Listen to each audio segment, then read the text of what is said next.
Quand j'étais plus jeune dans mon pays, en Afrique, il y avait un certain type de personnes qui pensaient que porter des pantalons, c'est pas une bonne chose, ça montre trop l'effort. C'est un peu trop sexy, porter des pantalons, ok? Porter que des pantalons. Non, faut pas porter des pantalons, surtout pour ceux qui, les religieux qui vont à l'église et tout, ou encore, je sais pas, à la mosquée. Il y a d'autres qui disent ne pas porter, ça montre trop les formes et tout. Faut pas les porter pour aller à l'église, ok? Et faut pas non plus les porter du tout, en fait, parce que c'est tentant, c'est mauvais. Mais ces mêmes personnes-là, arrivées au Canada, avec le froid qu'il y a, étaient obligées de porter des pantalons pour aller à l'église. Qu'est-ce qui s'est passé entre-temps? Est-ce que entre-temps, ils ont changé d'avis? Ou est-ce que c'est parce que entre-temps, parce qu'ils ont voyagé, ils ont compris que il n'y a rien de mal à ça. Au contraire, à des endroits du monde, si tu ne le fais pas, tu vas mourir de froid en fait. Aujourd'hui, je vais te partager 5 points pourquoi les voyages sont tellement importants.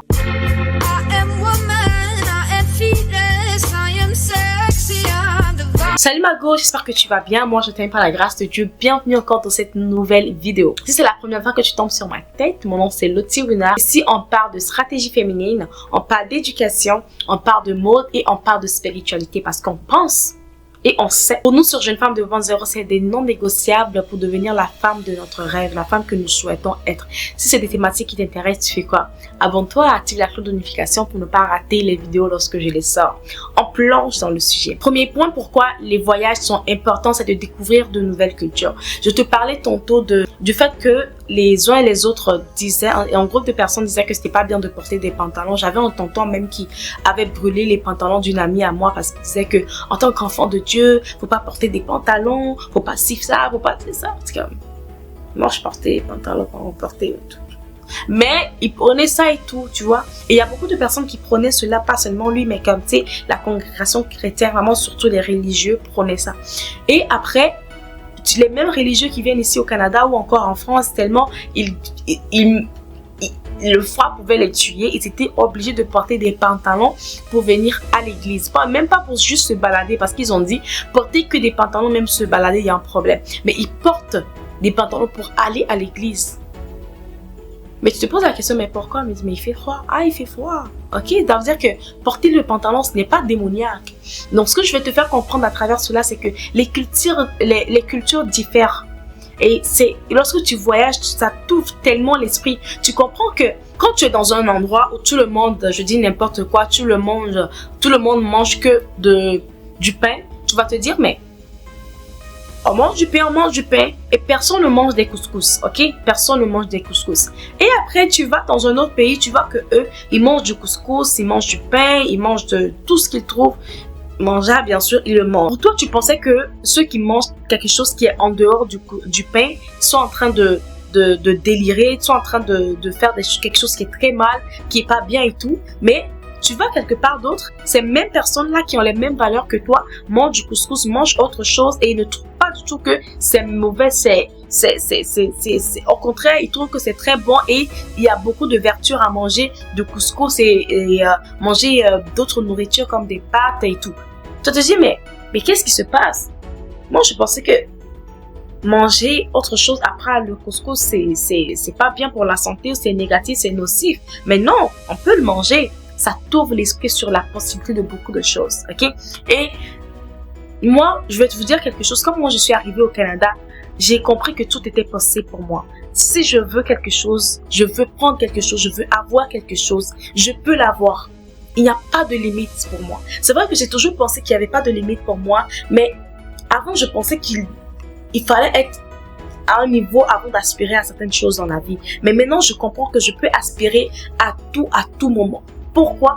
Parce que j'ai vu les gens faire. J'ai vu les gens faire et mon esprit s'est vraiment ouvert. Au Québec, ici, j'ai vu que moi qui viens de l'Afrique, pour moi, pour saluer quelqu'un, pour parler à une personne qui est plus âgée que moi, que ce soit, je dois me courber, je dois faire ça, je dois parler d'une certaine manière pour que la personne ne soit pas fâchée.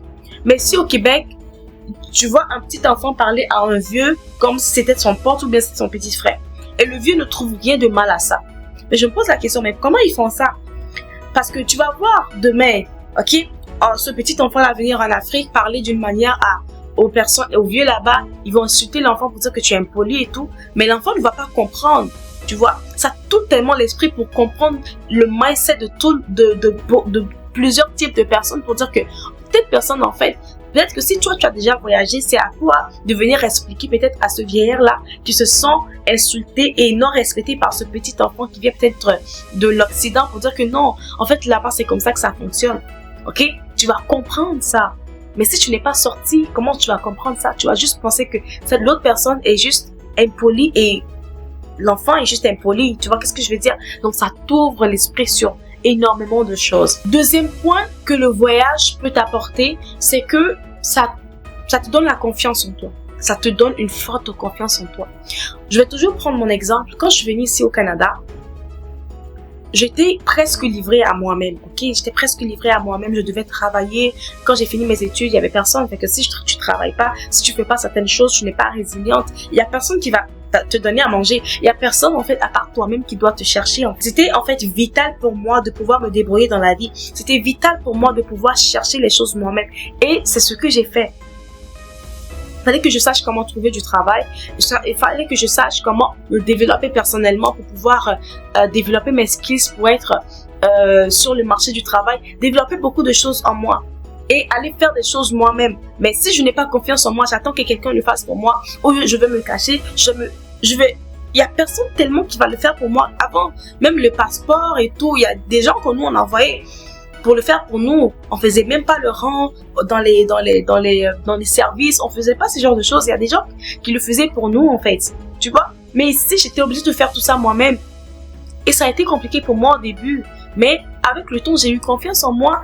Et aujourd'hui, je peux te promettre que il y a personne en fait qui va enlever cette confiance en moi que j'ai construit à travers la diligence, la résilience que j'ai pu avoir de partout ces moments-là. Il y a certains emplois en fait avant que moi il fallait juste que je trouve un emploi comme ça qui dit peu importe ce qu'on fait dans l'emploi, tellement je devais m'en sortir, tellement je vais courir pour aller faire cet emploi-là parce que je n'avais pas assez confiance en moi. Aujourd'hui, c'est moi qui choisis le travail que je fais. Si un travail que je n'ai pas envie de faire, je ne le fais pas. Et ça ne va nulle part. Je ne le fais pas. Et même si je le fais parce que j'ai trop besoin d'argent et que c'est juste temporaire, parce que je connais maintenant ma valeur, j'ai assez confiance en moi pour savoir que je mérite plus, je dois avoir plus.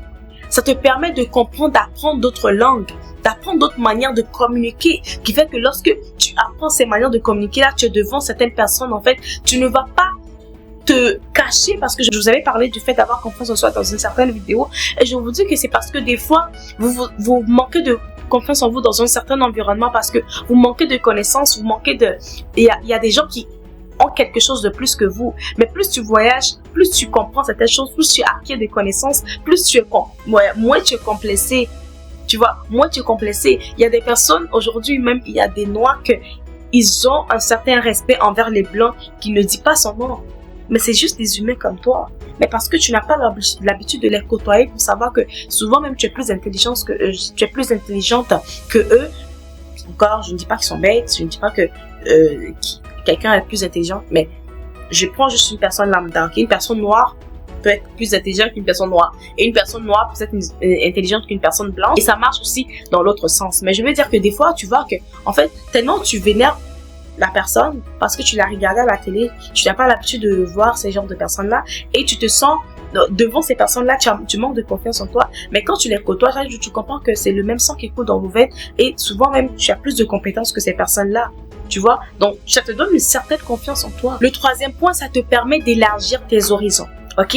Ça te permet de comprendre que il y a autre chose que ce que tu connais déjà et que tu peux apporter ce que tu apprends ailleurs, en fait, ajouter cela à qu'est-ce que tu fais déjà. Ok? Mettons que tu es dans la restauration, tu vas par exemple dans un pays comme l'Italie ou encore dans un pays où vraiment ou en France ou je ne sais pas, où il y a tellement de choses qui sont mieux faites que là où tu es. Tu peux apporter cela là où tu es et tu vas être excellente et tu vas te démarquer des autres. Ça te permet d'avoir une vision des choses plus élargie et tu vas même pouvoir commencer à mettre tes croyances en question.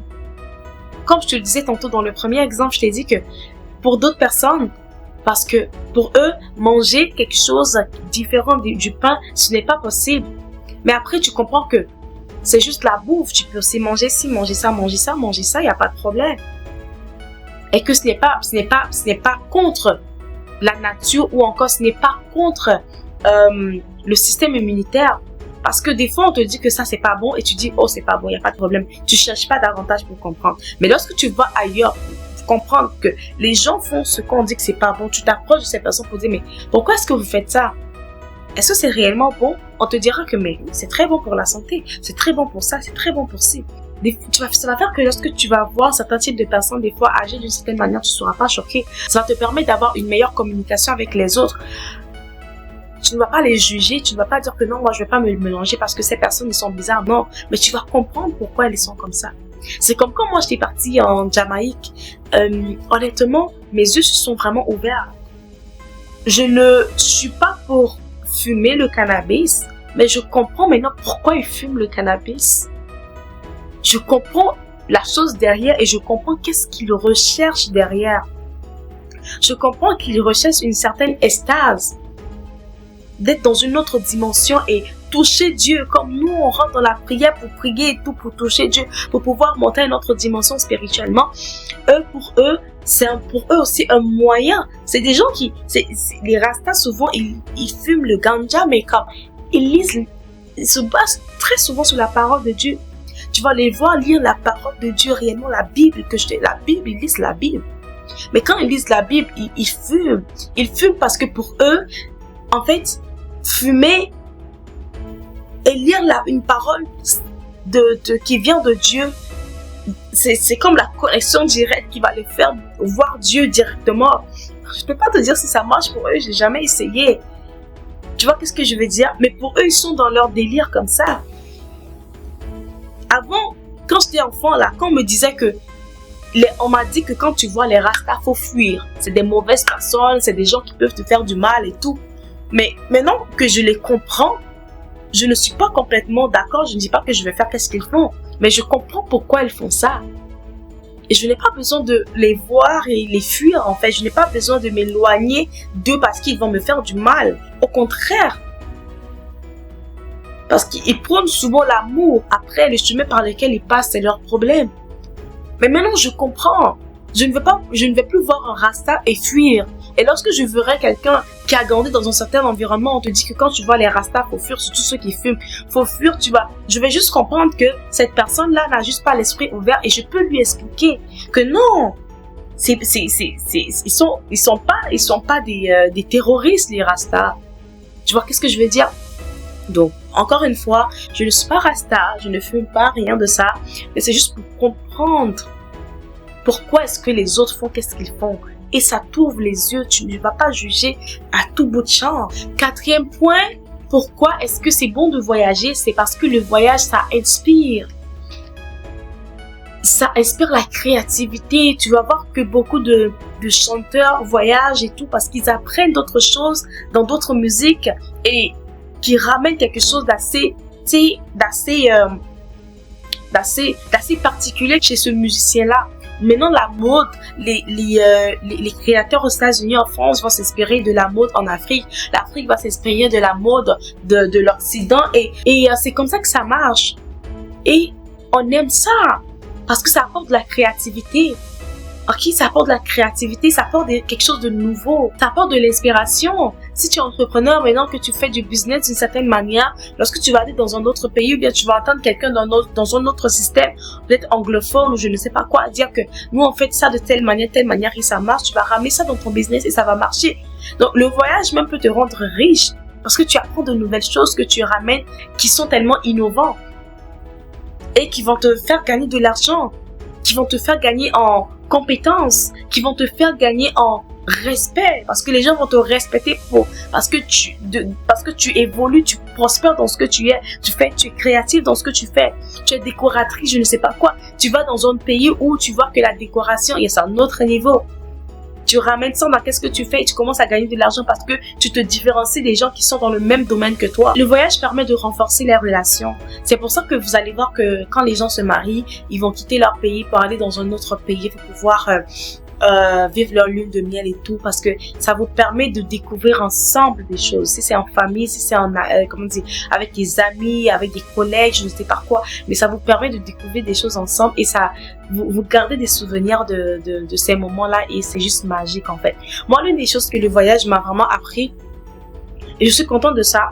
C'est que si je suis en hiver ici, en fait, et que j'ai les moyens de voyager, j'ai le temps de voyager, je n'ai pas besoin de me morfondre parce que je suis en hiver. Non, je suis en hiver, tout est gris, tout est bizarre, le temps est... Non, je comprends maintenant que je peux juste me lever, aller au Mexique, me lever, aller en République dominicaine, me lever, aller en Afrique, me lever, aller quelque part en Floride où il y a du soleil et quitter la neige ici juste parce que j'ai envie de soleil, je n'ai pas envie de porter de manteau. Tu vois qu'est-ce que je veux dire? Donc je peux le faire. Le voyage me donne cette possibilité-là. Et ça va peut-être me permettre de ne pas déprimer. Parce que peut-être la neige me déprime, l'hiver me déprime. Donc ça me donne tellement de... Tu sais, si je veux, maintenant, on est en été, il fait trop chaud, je vais aller dans un pays où il fait trop froid. Je vais voir dans quel pays il fait assez froid en ce moment et je vais y aller. J'aurai vraiment cette possibilité-là grâce au voyage. Le voyage apporte vraiment énormément de choses et je peux vous dire que aujourd'hui, parce que j'ai quitté mon pays pour venir ici au Canada, quand j'étais retournée en vacances dans mon pays, j'ai découvert qu'il y a beaucoup de personnes qui avaient une certaine mentalité que moi, je ne supporte plus. Ce n'est pas pour me dire que je suis mieux que eux, mais je les comprends parce qu'ils ne sont pas sortis du pays. Donc, il y a des choses qui sont toujours cloîtrées dans leur tête. Ils pensent qu'il y a certaines choses qui ne sont pas possibles pour eux de faire. Mais même en restant dans leur pays, ils sont capables de le faire. Mais parce qu'ils ne pensent pas que c'est possible. Moi, aujourd'hui, je me disais que si je savais tout ce que je savais aujourd'hui, juste simple, étant dans mon pays, je ne vais pas dire que juste aller à l'école, c'est ce qu'il faut faire. En allant à l'école, peut-être après l'école, je peux aller entreprendre pour gagner de l'argent, là. Je vais maximiser ma jeunesse. Je vais maximiser mon adolescence, ma jeunesse. Quand j'étais là-bas, j'allais gagner de l'argent. Et je vais vous dire quelque chose. Quand j'ai commencé à vouloir venir ici au Canada, j'ai commencé à faire des jobs là-bas et ça me donnait beaucoup d'argent. Dans 2 semaines, j'ai fait un travail à la foire et tout. Dans 2 semaines, j'avais gagné plus de 50 000. Des sommes que je n'avais jamais gagnées de ma vie, en fait. Et tout simplement parce que j'ai commencé à changer de mindset pour dire que je vais quelque part où ça se passe comme ça. Donc, je me disais, en fait, que je pouvais faire ça, même quand j'étais toujours là-bas et que même si je n'avais pas envie de voyager, je pouvais faire ça et gagner de l'argent à côté. Et j'aurais tellement d'argent que je ne vais même plus dépendre de mes parents. Le voyage, ça ouvre l'esprit. Donc, je sais pas si cette vidéo t'a aidé. Dis-moi si tu as toujours eu envie d'aller quelque part. Et dis-moi qu'est-ce qui t'empêcherait, en fait, de pouvoir aller à cet endroit-là. Et si je peux t'aider, dis-moi. Et si je peux même faire des vidéos pour te montrer comment est-ce que tu peux faire pour quitter ton pays, pour aller dans un autre pays. Moi, j'ai aidé beaucoup de personnes à immigrer ici au Canada. Et si c'est quelque chose qui t'intéresse et que tu veux venir au Canada, tu es en France, tu es en Afrique, tu es, je ne sais pas dans quel pays, sur les îles et tout, tu veux venir ici au Canada, c'est quelque chose qui t'intéresse, dis-moi. Je vais t'envoyer sur ma chaîne d'immigration ou encore je peux faire une vidéo aussi vite fait pour pouvoir vous aider aussi. Donc, merci beaucoup d'avoir regardé la vidéo. J'espère que tu as appris quelque chose. On se retrouve dans une prochaine vidéo. Je te fais de gros bisous.